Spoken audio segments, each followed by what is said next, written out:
I went to the world debut of TNT, AEW on TNT. Yes. And I'd never been to a match before. It's certainly not one of that size.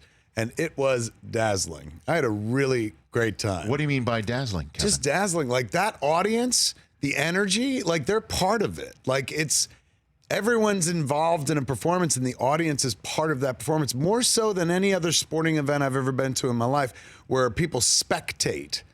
They are engaged with wrestling. Yeah. Like it doesn't happen without them. They are the other character. It's pretty fascinating, man. And I know this dude outside the ring, and I'd never seen him at his day job other than like podcasting. What'd you think? It's like meeting a completely different person. Like, number one, who knew he was like a bad guy? He's such a sweet kid from Canada. But it was so eye-opening, and one of those moments where I was like, I think I missed my calling. This would have been it for me. Oh, it was glorious, man. And they welcomed me and Jay there. There seems to be a crossover in the audience. So we were it was special. It was especially really if you cool. watch the show, you can see Kevin. He's right at the fence.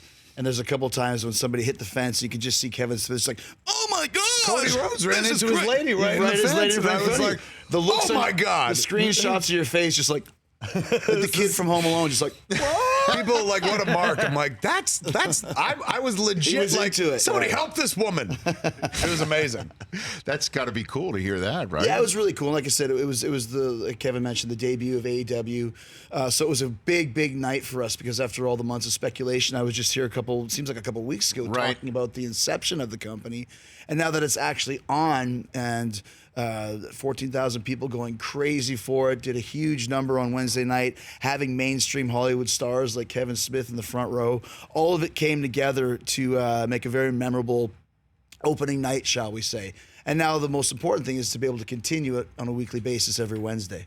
And 8 to 10 Eastern every single Wednesday on TNT. Yeah, we had Cody Rhodes on here to promote the kickoff, I guess, or tip off, or the debut. The debut. I guess I want to make sure. World premiere. The series premiere. It was the highest rated premiere in TNT in the last 5 years. Something along those lines. Well, I kicked Rizzoli and Isles' ass, if that's what you're saying. Right? Well, we always try. That was the number one. That's the real wrestling one. I'll tell you, you know how big it was? It was big enough that, like, me and Jay were lucky enough to be involved. Chris invited us to be involved with the debut match on TNT.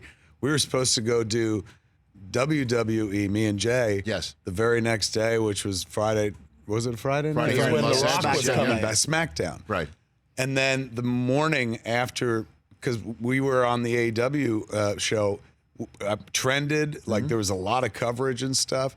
And so the next morning we were told that WWE was like, you can't come on anymore. And they canceled us. What? They kicked me and Jay off the show. Not in a crazy, like, crappy, like, get out of here. They didn't hit us with chairs. The first casualty of the wrestling war was Jay and Silent Bob. Yes, can you believe it? Like, it felt really weird, man.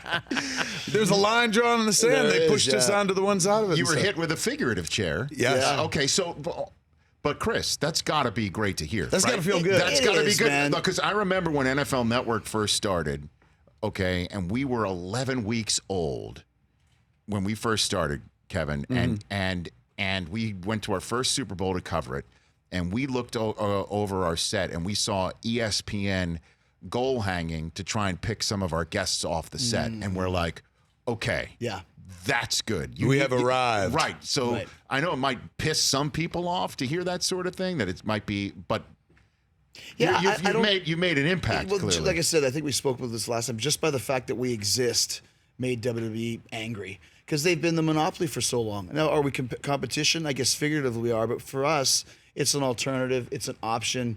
And they put one of their shows up against ours on a Wednesday night, which is fine. But some people are proclaiming it the wrestling wars, the Wednesday night wrestling. We're not at war with WWE. Or you could put the Super Bowl up against us. You could resurrect John and George and do a Beatles reunion, put that up against us.